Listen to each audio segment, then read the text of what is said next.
Hmm, adakah Malaysia boneka British kerana tidak menentang semula penjajahan British? Jawapannya tidak sama sekali. Kalau benarlah Malaysia tidak melawan, siapakah tokoh-tokoh yang dikenali sebagai Tok Janggut, Datuk Abdul Rahman Limbong, Tok Gajah dan lain-lain lagi? Kalau kata Malaysia itu free mendapat, memang benar kerana British bagi. Tapi cuba kita remind balik nenek moyang kita, kan? Tapi siapa kata tok nenek moyang kita tak menentang? Dulu mereka menentang.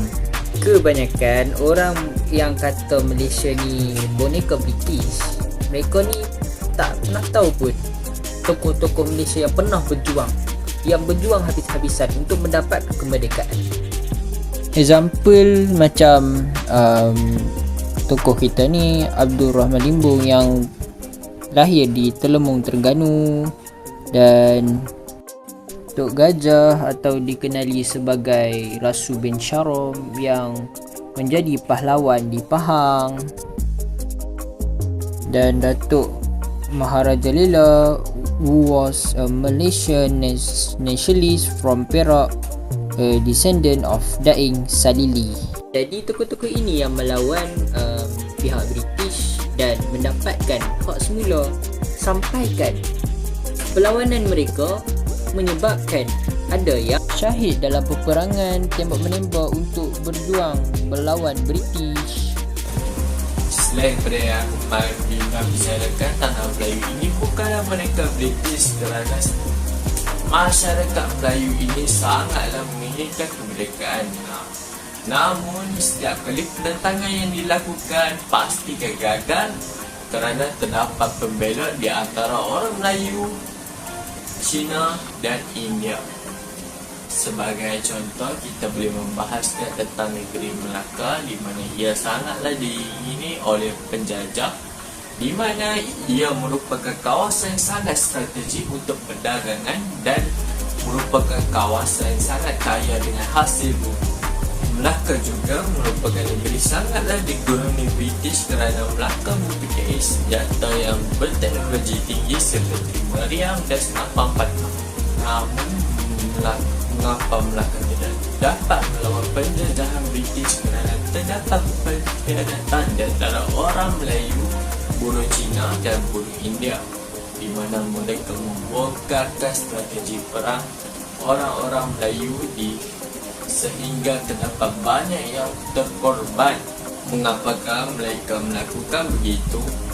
Ini kerana mereka sangat menginginkan uang dan pangkat. Ini menyebabkan Malaysia sangatlah lambat untuk merdeka.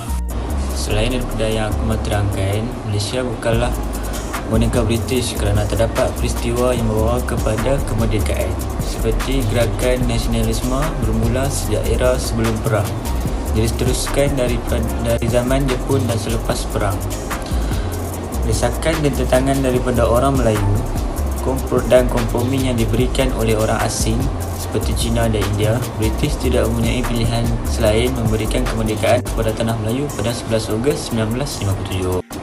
Selain itu, peristiwa pendudukan Jepun telah menjadi teladan kepada pejuang-pejuang bangsa untuk berusaha memerdekakan tanah Melayu.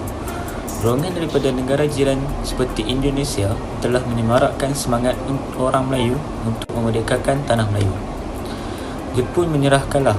Selepas itu, British kembali ke tanah Melayu dengan British Military Administration.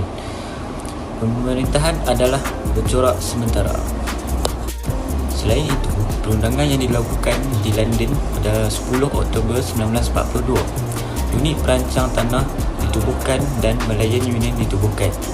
Diumumkan oleh Setiausaha Tanah Jajahan George Hall dan keputusan khas bagi memperoleh pendapat dan tanda tangan Raja-Raja Melayu Sir Harold McMichael dihantar ke tanah Melayu. Orang Melayu menentang Malayan Union serta mengadakan demonstrasi besar-besaran untuk membantah Malayan Union. Tentangan daripada orang Melayu telah menyebabkan pembentukan Persekutuan Tanah Melayu pada tahun 1948. Pada tahun 1951, sistem ahli diperkenalkan oleh orang British dalam mesyuarat kerja persekutuan. Ahli-ahli diberi taraf menteri. Antara yang terlibat ialah Datuk On bin Jaafar sebagai jawatan hal ehwal dalam negeri, Datuk Turai Singgem, ahli pelajaran.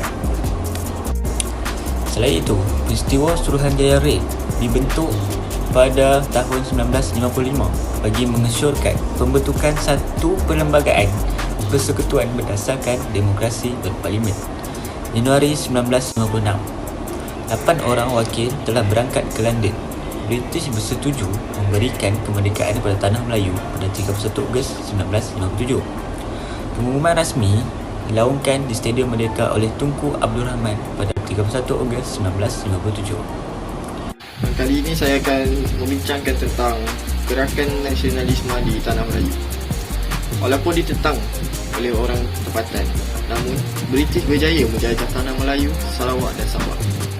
Terdapat 3 faktor yang mendorong kepada nasionalisme.